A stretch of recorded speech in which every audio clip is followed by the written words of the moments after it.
Dari sejak wudhu teman-teman sekalian, itu kita memang ada setan mengganggu. Ya, makanya fitrah ibadah itu pasti diganggu. Kalau nggak diganggu, aneh. Ya, patut dipertanyakan tuh. Karena setan itu menghambat kita ibadah. Jadi kalau ibadah nggak ada hambatan, patut dipertanyakan. Patut dipertanyakan, pasti diganggu. Nah, cuma kita diberi kemampuan oleh Allah untuk mengatasi gangguan setan itu. Di antaranya apa? Berlindung kepada Allah. Fasta'iz billahi minasyaitonir rajim.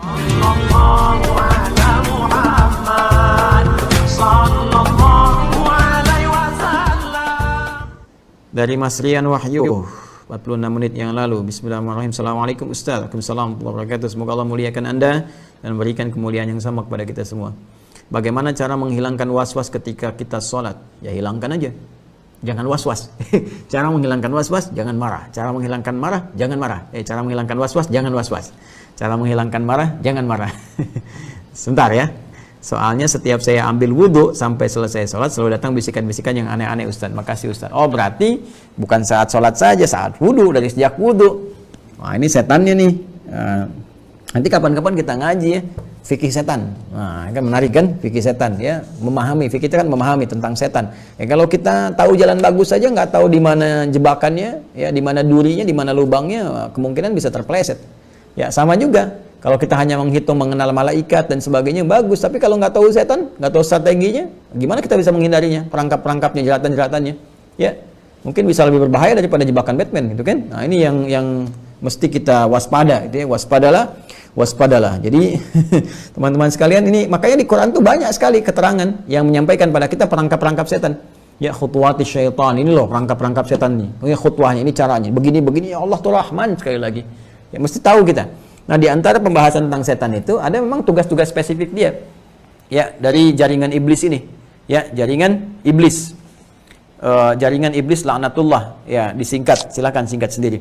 Jadi kalau teman-teman sekalian kita lihat, ya, kita ambilkan, turunkan ke bawah setan, dia punya perangkap. Nah, setan wudu, ada yang menggoda orang wudu, namanya walhan. Walhan itu tugasnya goda orang wudu. Jadi setiap orang selesai wudu bikin was-was. Ini tiba-tiba aja bisa jadi begini. Baru selesai wudu, saya udah wudu belum ya?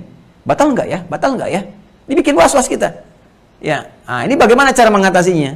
Nanti belum selesai di wudhu ini, begitu mau takbir, datang lagi setan yang kedua. Khinzib, ada yang mengatakan khanzab, gitu kan? Nanti menggoda lagi. Nanti kita lihat hadisnya. Kita lihat hadisnya. Nah, dari sejak wudhu teman-teman sekalian, itu kita memang ada setan mengganggu. Ya, makanya fitrah ibadah itu pasti diganggu. Kalau nggak diganggu, aneh. Ya, patut dipertanyakan tuh. Karena setan itu menghambat kita ibadah. Jadi kalau ibadah nggak ada hambatan, patut dipertanyakan. Atau dipertanyakan, pasti diganggu. Nah, cuma kita diberi kemampuan oleh Allah untuk mengatasi gangguan setan itu. Di antaranya apa? Berlindung kepada Allah. Fasta'iz billahi minasyaitonir rajim. Berlindung. Ya, bagaimana cara berlindungnya? Minta. Ya, dengan penuh kekhusyuan. Ya, a'udzubillahi minasyaitonir rajim, itu yang paling standar. Ya, atau kita mengatakan Rabbi inni a'udzubika min hamazati syayatin wa a'udzubika ay yahdurun. Ya Allah, aku berlindung kepadamu ya Rabb dari bisikan-bisikan, bahaya-bahaya was-was setan. Dan keadaan mereka yang hadir di sekitaranku kalau mereka hadir, ya Allah, jauhkan mereka. Berikan aku perisai. Kalau belum hafal boleh pakai bahasa Indonesia. Ya Allah, lindungi hamba dari godaan-godaan setan, ya Allah. Kuatkan hamba untuk khusyuk. Ya, lalu Anda setelah berdoa, bismillah Anda niatkan kepada Allah, dengan berwudu dengan baik. Nah, saat wudu ini Anda berkonsentrasi, fokus kepada wudu Anda.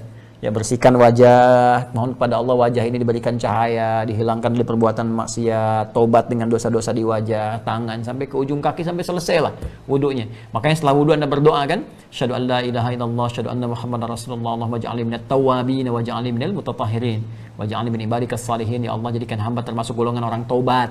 Makanya saat wudu kita taubat. Kalau benar nih cara wudunya begini, kita rasakan, kita berdoa, doanya dirasakan, taubat kepada Allah, mohon kebaikan, nggak ada peluang bagi setan mengganggu. Ya. Tapi kalau kita ingin buru-buru, tergesa-gesa kan perbuatan setan. Innal ajalata minasyaitan. Ya, al-ajalatu minasyaitan. Tergesa-gesa itu dari setan, dibikin tergesa-gesa. Wah, Allahu akbar, Allahu akbar. Udah kumat nih, cepet nih. Akhirnya nggak sempurna wudunya, setan masuk di situ. Ya, akhirnya begitu terasa nggak nyaman, begitu mau takbir, tadi kamu nggak sempurna loh wudunya, ada yang nggak kebasuh tuh, mulai masuk dia. Makanya tenang aja, ya tenang aja, wudu aja kita. Wah imam kalau sepanjang imam belum selesai, kita dapat jamaahnya, dapat. Tapi bukan nunggu imam begitu juga, tidak. Ya kita siapkan diri kita dengan baik, tapi kalau kadar Allah datang kita berwudu, misalnya mau jamaah, sudah rakaat pertama, gitu kan, sempurnakan dulu wudunya, tenang aja. Ya, begitu kita masuk susulkan, ya dalam keadaan masbuk misalnya, tetap kita mendapatkan jamaah sebelum imam salam. Dan ya, kalaupun imam salam, kita kepada yang lain berjamaah, teruskan, tetap dapat kesempatan yang sama. Jadi, jangan dipedaya oleh setan sehingga kita terburu-buru tidak menyempurnakan wudunya. Di kunci katanya ketika wudu, karena wudu itu terkait erat nanti dengan kesempurnaan salat yang kita tunaikan, syarat sah salatnya di Quran surah ke-5 ayat yang ke-6 itu dalilnya, maka sempurnakan wudunya. Ya, mohon kepada Allah. Kemudian saat selesai wudu itu, ambil keyakinan pada jiwa. Yakin. Ya, yakin. Al-yaqinu la yuzalu bisyaqi. Kalau sudah yakin itu tidak akan pernah dipengaruhi oleh keraguan. Makanya kalau sudah yakin, setan nggak akan masuk dengan keraguan. Karena kita sudah paham dengan yakin dengan semua yang kita kerjakan itu. Baru kita mulai dengan menunaikan salat. Saat akan salat, kita bermohon kepada Allah lagi. Ya, berta'awudz lagi kepada Allah.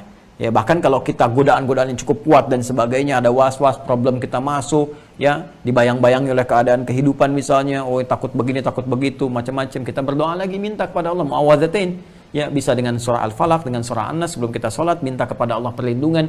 Ya, kalau keadaan biasa saja langsung saja bismillah kita bertakbir. Tapi kalau godaannya begitu kuat, kita beristi'adzah. Ya, setelah itu kita minta perlindungan kepada Allah, ayat-ayat perlindungan, baru kemudian kita bersiap menunaikan sholat, berniat kita bertakbir. Ya kan? Ya. Nah, di sini poinnya. Karena hati-hati kalau kita tidak melakukan dengan benar, dengan khusyuk, dengan baik, teman-teman sekalian, maka saat dia mulai bertakbir, fa idza kabbara, maka ketika dia mulai bertakbir, fayaqulu syaitanu, maka setan yang bertugas menggoda saat fase sholat. Jadi kalau saat wudu selesai walhan tadi, setannya, fase sholat khanzab setannya. Maka dia berkata, fayaqulu syaitanu udhkur kada, ingat ini, ingat itu. Ya, maka jangan heran, kalau sebelum sholat kita bisa seakan fokus, tapi saat mulai takbir semua diingat. Bahkan yang tidak ingin kita ingat masuk. Nggak percaya silahkan cek, masuk. Ya, nanti kalau Anda sholat ya, materi saya sekarang pun tiba-tiba akan muncul. Ingat kata Ustadz Adi, itu setan bisa membuat Anda lalai. Itu setan Joni yang lagi menggoda Anda tuh. Bukan materi saya. Ya, itu tiba-tiba tuh bisa datang begitu saja. Maka apa yang harus kita lakukan? Yang harus kita lakukan berusaha untuk khusyuk. Bagaimana caranya khusyuk? Dibahaslah kemudian langsung oleh Allah disampaikan. Di ayat ke-46 di surah Al-Baqarah. Surah kedua ayat ke-46. Alladzina yadhunnuna annahum mulaqu rabbihim wa annahum ilaihi raji'un. Jadi untuk khusyuk itu persiapan dimulai sebelum sholat. Rasakan kita akan menghadap Allah. Dan bayangkan boleh jadi ini sholat yang terakhir yang kita kerjakan. Sholat itu memenuhi panggilan. Allah panggil kita. Dipanggil Allah itu artinya apa? Puncaknya kita kembali kepada Allah. Makanya di ujungnya ditutup dengan kalimat ilaihi raji'un. Ya, alladzina yadhunnuna annahum mulaqu rabbihim wa annahum ilaihi raji'un. Kan kalimat apalagi nih udah menjelang malam nih. Kalau udah kalimat raji'un kita mengerti pulang kan? Ya, dipanggil Allah itu pulang kembali kepada Allah. Sekarang setiap hari 5 kali diingatkan kita dipanggil Allah. Dan mungkin itu panggilan terakhir. Makanya kata Allah langsung dalam Al-Quran Allah firmankan, alladzina yadhunnuna annahum mulaqu rabbihim. Setiap akan sholat rasakan kita akan menghadap Allah. Dan ini mungkin panggilan pulang kita. Betapa indah saat pulang lewat sujud, sedang taat kepada Allah, insya Allah husnul khatimah, gitu kan? Nah, maka kalau keadaan kita merasa sudah seperti itu, kita siapkan baju yang paling halal, yang paling baik, kondisi hatinya bagus, siap. Lantas kemudian kita belajar. Ya, sebelumnya kita siapkan. Bacaan-bacaan itu kita pahami dulu. Itu yang dimaksud Quran surah ke-29 Al-Ankabut ayat ke-45. Sebelum sholat tilawahi dulu tuh bacaan-bacaan, gerakan-gerakan sholat. Utlu, itu perintah dari kata tilawah. Baca, pahami. Di takbir, pahami dulu. Bacaan takbir itu maknanya apa. Bacaan ruku maknanya apa. Sampai ke sujud, sampai ke salam. Pelan-pelan. Nah, dengan pemahaman itu ketika lisan berkata Allahu Akbar, pikiran kita menerjemahkan. Allah Maha Besar. Hati kita meresapi, ya Allah Engkau yang Maha Besar. Aku bertobat, selalu merasa besar dalam kehidupan. Sombong kepada kawan-kawan, merasa yang lebih hebat dibandingkan yang lain. Angkuh terhadap kawan-kawan dan tetangga sekitaran. Itu hadir di jiwa kita. Sehingga dengan itu kita rasakan. Nah, nggak ada tempat bagi setan mempermainkan kita. Kenapa? Karena pikiran kita sudah menerjemahkan apa yang sudah kita bacakan lewat lisan. Setan nggak punya tempat di pikiran kita. Ya, pikiran nggak terganggu lagi. Fokus menerjemahkan, hati meresapi. Nggak bisa was-was ke dalam hati kita. Ya, karena itu setelah kita mengatakan, ya Allah saya taubat dari keburukan-keburukan, kita berkata, Allahumma ba'id baini wa baina khataya. Ya Allah saya mengaku banyak salah, banyak dosa ya Allah. Maka aku mohon di kesempatan ini agar Engkau mengampuni dosa-dosaku dan jauhkan aku dari dosa-dosaku seperti Engkau jauhkan timur dengan barat yang tidak pernah bertemu. Aku nggak ingin ketemu lagi dengan dosaku ya di akhirat saat semua ditampakkan. Ya wa may ya'mal mithqala dzarratin syarran yarah. Saat keburukan ditampakkan nampak, aku mau lihat ya Allah. Seperti Engkau jauhkan timur dan barat yang tidak pernah nampak, tidak pernah bertemu. Ya, jauhkan pula aku dengan dosa-dosaku ya Allah, dengan kesalahanku. Allahumma naqqini minal khataaya kama yunqqa ath-thawbul abyadu minad danas. Allahumma ighsilhu bil ma'i wath thalji wal barad ya Allah. Kalau memang terlampau pekat bersihkan ya Allah. Bersihkan, beningkan seperti ya noda itu dibersihkan dari najis, dari kotoran-kotoran walaupun menggunakan air yang sangat dingin. Anda taubat. Atau Anda baca Allahu Akbar kabira, alhamdulillah katsira, subhanallahi bukratan wa asila, wajjahtu wajhiya lilladzi fataras samawati wal ard hanifa wa ma ana minal musyrikin. Ya Allah, aku sekarang menghadap dengan sepenuhnya, dengan penuh kekhusyuan kepada penguasa, pemilik langit dan bumi, ya Allah, penguasa segalanya. Dan aku bersaksi, ya Allah, aku berkomitmen, aku bukan termasuk orang yang menyekutukanmu. Inna salati wa nusuki wa mahya wa mamati lillahi rabbil alamin. Ya Allah, sungguh salatku saat ini, semua ibadahku, ya Allah, hidupku yang kau berikan kepadaku untuk beraktivitas. Bahkan kalaupun kau wafatkan aku dalam salat ini, ya Allah, aku bersaksi, aku pasrah kepadamu, ya Allah, penguasa seluruh alam. Ya, la syarika lahu bidzalika umirtu wa ana minal muslimin. Aku bersaksi, Allah tidak akan menyekutukanmu, ya Allah, dan aku akan tunduk patuh kepadamu. Walaupun kau wafatkan aku dalam kesempatan saat ini, saat ruku, saat sujud, ya Allah, maka wafatkan aku dalam keadaan tunduk dan patuh kepadamu. Tuh.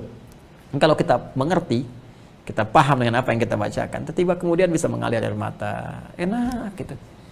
Ya, dari mulai takbir tuh, baca iftitah. Makanya Fatihahnya ada yang langsung nangis, baca surat-surat tuh merasa ke dalam jiwa, ya.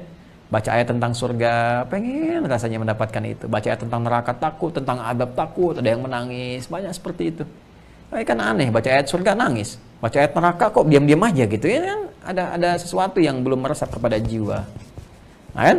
Nah, jadi kurang lebih teman-teman sekalian, demikian cara menghilangkan was-wasnya. Pertama, berlindung kepada Allah Subhanahu wa taala. Yang kedua, dengan menyempurnakan ibadah, pelajari ilmunya dan sempurnakan syariatnya. Ya, dari mulai syarat dan rukunnya. Insya Allah dengan seperti itu akan terjadi perubahan pada jiwa kita. Maulaya